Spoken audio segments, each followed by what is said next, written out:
पुणे शहराच्या मुख्य रस्त्याच्या झगमगाटापासून अगदी 5 मिनिटाच्या अंतरावर अनेक वस्त्या अजूनही प्रकाश, स्वच्छता यांच्या प्रतीक्षेत आहेत. त्यातलीच एक वस्ती म्हणजे कर्वेनगर MMCC कॉलेजच्या मागे गेल्या 15 वर्षांपासून वसलेली संभानगर वस्ती. पारधी, कैकाडी, भटक्या समुदायातील अनेक कुटुंब इथे राहतात. केसांवर भांडी विकणारा, मोडीवर भांडी विकणारा, सिग्नलला लिंबू मिरची विकणारा हा समाज गेल्या अनेक वर्षापासून विकासाच्या प्रवाहापासून अजून खूप लांब आहे. रस्ता, रेशन, शिक्षण, आरोग्य सेवा, रोजगार, शौचालय अशा मूलभूत गोष्टी यांच्यापासून खूप दूर आहेत. पण आपली वस्ती सुधारली पाहिजे ही उमेद कायम असलेली अनेक माणसं, महिला मात्र तिथे प्रयत्न करतायत. साथी संस्थेने कोविड नंतर संभानगर वस्तीमध्ये कामं करायला सुरुवात केली. आरोग्य व अनेक प्रश्नांवर काम करण्याची गरज असल्यामुळे संस्था, स्थानिक दवाखाना आणि इतर संस्थांच्या समन्वयाने वस्ती पातळीवर बदल करण्याच्या प्रयत्नात आहेत. शहरी आरोग्य अभियानाच्या माध्यमातून महिला आरोग्य समिती स्थापन करण्यात येते. उद्देश हाच की वस्तीतील स्थानिक प्रश्न, अडचणी, आरोग्याबद्दलचे गैरसमज दूर करण्याच्या प्रक्रियेत स्थानिक महिलांनी एकत्र येऊन काम करावं आणि आरोग्यदायी वस्तीचे निर्माण व्हावे. हीच संकल्पना उचलून धरून संभानगर वस्तीमध्ये महिला आरोग्य समिती स्थापन करण्यात आली.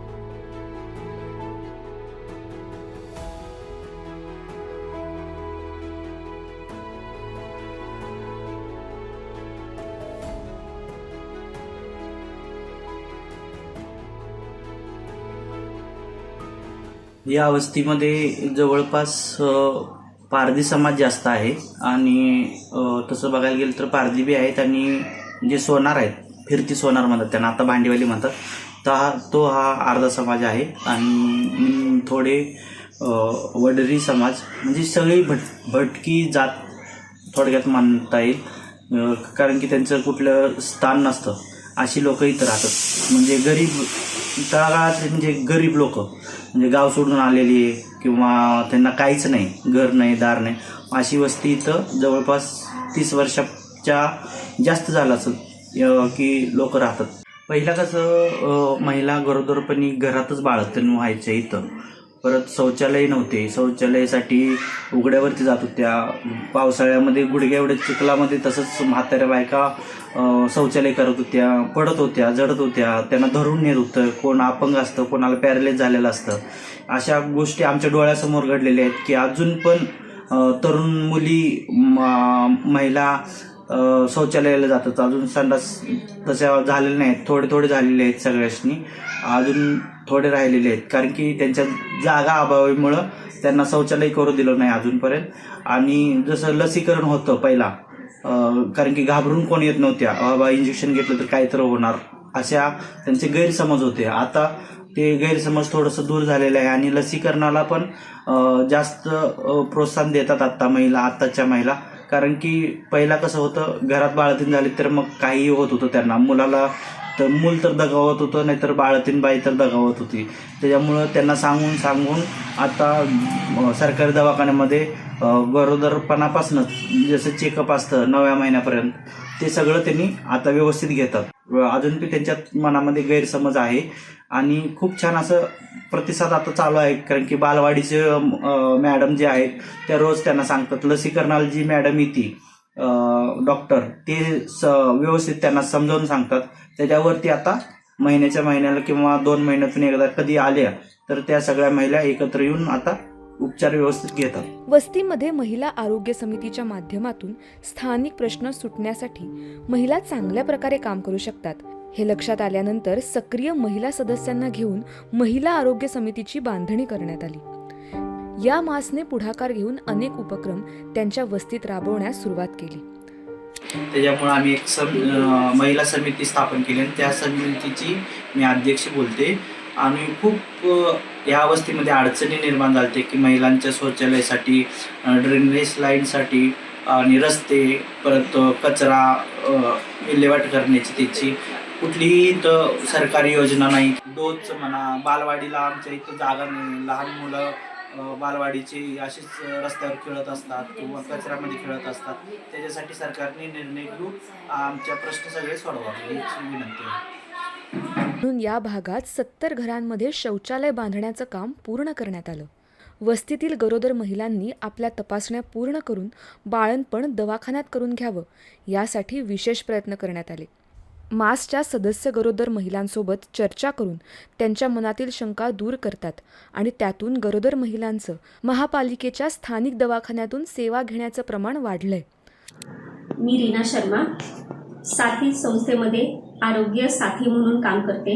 संभानगरमध्ये गेल्या 2 वर्षापासून मी काम करत आहे. तिथे सर्वेपासून आजपर्यंत मी गरोदर माता, स्तनदा माता आणि तिथल्या स्थायी लोकांशी माझा संवाद नेहमी असतो. कारण 2 वर्षामध्ये मला असं झालं की गेल्या कामाला मी जेव्हा सुरुवात केलं तेव्हा तिथली लोक मला रिस्पॉन्स देत नव्हते. पण खूप वेळ जाऊन मी दर महिन्याला त्यांची मुलांची वजने घेऊन त्यांना पटवून देत होते की तुमची मुलांची वजनं कमी आहेत. त्याच्यानंतर त्यांना असं वाटलं की हो, हे आपल्याकडे येऊन काम करतात आहेत, आपल्या मुलांबद्दल सांगतात आहे किंवा गरोदर माता आहे त्यांना कुठं ट्रीटमेंट घ्यायची, दवाखान्यात जावं, सरकारी दवाखान्याचा फायदा उचलावा, त्यांना सरकारी सेवा जे आहेत ते मिळल्या पाहिजे. त्यांचे सगळे डॉक्युमेंट्स आपले तयार करून त्यांना सरकारची योजना मिळली पाहिजे ह्याच्याबद्दल मी माहिती सांगत होते. प्रत्येक बाईला जी गरोदर होती तिला गोळ्या व्यवस्थित घे, तुझे सोनोग्राफी वेळेत कर, हे घरोघरी जाऊन मी त्यांना बोलायचे. महापालिकेच्या आरोग्य यंत्रणेला सुद्धा सुरुवातीच्या काळात वस्तीमध्ये प्रतिसाद मिळत नव्हता. महिलांची घरी होणारी बाळंतपणे, लसीकरणापासून दूर राहणारी बालके आणि स्थानिकांचे सततचे स्थलांतर, यात मुलांचे वाढणारे कुपोषण असे अनेक प्रश्न या प्रक्रियेच्या निमित्ताने हाताळले गेले. त्यात मासची सदस्यांनी सहकार्य केले. स्थानिक आशा कार्यकर्ती, अंगणवाडी सेविका यांना सहकार्य करून इथल्या लोकांनी आरोग्य सेवेपर्यंत पोहोचावं म्हणून प्रयत्न होत होते. महापालिकेच्या स्थानिक डॉक्टर व कर्मचारी यांचाही वस्तीतील सतत संवाद आणि सहकार्य यातून वस्तीच्या परिस्थितीमध्ये काही प्रमाणात बदल घडू लागला. आशा कार्यकर्ती म्हणून 2019 पासून मी इथं कार्यरत आहे. पण इथं खूप स्ट्रगल करावं लागते. मग हे लोक जास्त स्थलांतरित होतात. मग लसीकरणाच्या वेळेस आज इथं तर उद्या तिथं असतात. दुसरी गोष्ट, लसीकरणामध्ये त्यांचे असं येते की त्यांच्यामध्ये गैरसमजाचं प्रमाण जास्त आहे की लस दिली, ताप आली असं की परत दुसऱ्या वेळेस द्यायला तयारच होत नाही. म्हणजे आम्ही समजा साथी संस्थेचं सोबत घेऊन मी स्वतः सोबत असून आणखीन दुसरी संस्थेचं पण किंवा वरिष्ठांना बी घेतलं तरीही उद्धटपणा करून अंगावर लेकरं फेकणं, गैरसमजाचं प्रमाण जास्त आहे. पारधी समाज आणि लिंबू मिरची हे जे आहे ह्या समाजामध्ये 100% होम डिलिव्हरीच होत होती. 90% ह्या जे होम डिलिव्हरीचं प्रमाण खूप कमी झालेलं आहे. कार्यकर्ते म्हणून तरी आता साथी संस्थेच्या वीरेनाताई मदतीला झाल्या. त्यांना पण म्हणलं आपण सगळे दोघी मिळून आम्ही प्रत्येकाच्या घरोघर होम व्हिजिट ही सतत चालूच ठेवली. ते प्रमाण म्हणजे ह्या सतत भेटी घेतल्यामुळं प्रमाण वाढल्यामुळं आहे म्हणजे चांगलं बऱ्यापैकी जे खूपच कमी 20-30% होत होतं ते आता जवळपास 60-70% लसीकरणाचा हे गेला आहे. नमस्कार, मी डॉक्टर मोनिका पवार. मी सध्या विजयाबाई शेळके दवाखाना हिंगणे कर्वेनगर या भागात ह्या दवाखान्यात ॲज अ MO म्हणून काम करते. माझ्याच एरियात संभानगर हा एक भाग आहे. ह्या भागामध्ये मोस्टली जे स्थलांतरित झालेले लोक म्हणजे पारधी किंवा कैकाडी या प्रजातीचे लोक या भागात जास्त प्रमाणात राहतात. यांच्यासोबत काम करताना पूर्वी आणि आत्ता बराच बदल झालेला दिसतो. म्हणजे पूर्वी जसं की त्यांच्यामध्ये गरोदर माता असतील तर त्यांच्यामध्ये वॅक्सिनेशन किंवा आपण जे म्हणतो रुटीन TTचं लस जी त्यांना द्यावी लागते त्या घ्यायला त्या तयार नव्हत्या. परत रुटीन त्यांना ज्या रक्तवाढीसाठी कॅल्शियम हे त्या घेण्यात त्यांना भीती असायची की कसल्या गोळ्या देतात हे, म्हणजे आपल्याला काय मरण वगैरे येईल ह्या गोळ्यांनी अशी थोडीशी भीती असायची. तर त्याबाबतही आता जागरूकता झाली आहे. लक्षणं आहेत ज्या काही ANC चेकअप्स असतात ते आपल्याद्वारे फ्री होतात. तर हे पूर्वी हे त्यांच्या म्हणजे दवाखान्यातच येत नसल्यामुळे एकतर स्थलांतरित असलेला समाज त्यामुळे दवाखाना किंवा रुग्णालय ह्याच्यावर त्यांचा विश्वासच नसायचा. पण आत्ताचं आणि आधीचं प्रमाण, आधी आमच्याकडे काही म्हणजे समोर 200 किंवा 150 रजिस्ट्रेशन व्हायचे वार्षिक, पण आत्ता 350-400 एवढं रजिस्ट्रेशन वाढले. त्यातल्या सगळ्यात जास्त भाग आहे संभानगर, आकाशनगर ह्याच भागातल्या जास्त ANC वाढल्या. डॉक्युमेंटचा एक भाग आहे, त्यांच्याकडे व्यवस्थित डॉक्युमेंट्स नाही. पण आता साथीसारखी जी संघटना आहे ती पुढे येऊन त्यांचे डॉक्युमेंट्स काढण्यात किंवा जन्म, मृत्यू, हे जन्म दाखला, आधार कार्ड काढण्यात हे त्यांना सक्रिय करतात. थोडंसं आमच्या हॉस्पिटलच्या मेन म्हणजे सिस्टर्स आणि आशा वर्कर ह्या जेव्हा आउटरीच सेशन्स म्हणजे वस्तीमध्ये जाऊन लसीकरण किंवा किशोरवयीन मुलींना एक गायडन्स हे त्यांचं आउटरीचमध्ये एक कन्सेप्ट आहे ते राबवायला जायच्या. त्यावेळी लसीकरण मेनमध्ये देताना लस दिली कुठल्याही प्रकारची लस असते तरी फीवर किंवा ताप हा येतोच. तर तिथल्या लोकांचा असा म्हणजे समज असायचा की ताप आला म्हणजे काहीतरी भयंकर होत आहे, ताप यायलाच नाही पाहिजे, ताप आला आहे म्हणजे. आणि ताप असा येतो की दोन तीन दिवस तो काही उतरतच नाही. त्यामुळे त्यांना असं वाटायचं की आपल्या बाळाला काहीतरी होतं आहे. त्यामुळे सगळ्यात जास्त विरोध हा लसीकरणानंतर येणाऱ्या तापामुळे खूप विरोध असायचा. तर लसीकरणाचं प्रमाणही वाढले. पूर्वी 30-40% होतं, आता 70-80% लसीकरण आहे. लोकांच्या मनातील प्रश्नांवर चर्चा घडवून आणल्या, त्यांच्या अडचणी समजून घेतल्या आणि सोडवण्यासाठी सतत प्रयत्न केले. यात मास सदस्य महत्वाचे. वस्तीमध्ये येणाऱ्या विविध शासकीय कर्मचाऱ्यांना त्या सहकार्य करत आहेत. वस्तीच्या अंगणवाडी सेविका नियमितपणे सेवा देत आहेत, पण त्यातही त्यांना अनेक अडचणींना तोंड द्यावं लागतं. वस्तीमध्ये अंगणवाडी कार्यकर्ते म्हणून काम करते आणि संभा वस्तीमध्ये अंगणवाडी घेते. जागा नसल्यामुळे मी इथं ओट्यावर अंगणवाडी घेते. त्यामुळे अंगणवाडीची काहीतरी सोय करावी त्यांनी. स्थलांतराचा सगळ्यात मोठा फटका बसतो तो लहान मुलांना. पण साथी संस्थेच्या माध्यमातून वस्तीतील सर्व मुलांची वजने व उंची घेऊन त्यातील कमी वजनाची कुपोषणामध्ये असलेली मुलं शोधून त्यांच्या कुटुंबातील लोकांशी सतत संवाद करणं, त्यांचं काउन्सिलिंग करणं, आपल्या बाळाचे वजन वाढणं का गरजेचं आहे याबद्दल पालकांशी नियमित चर्चा घडतायत.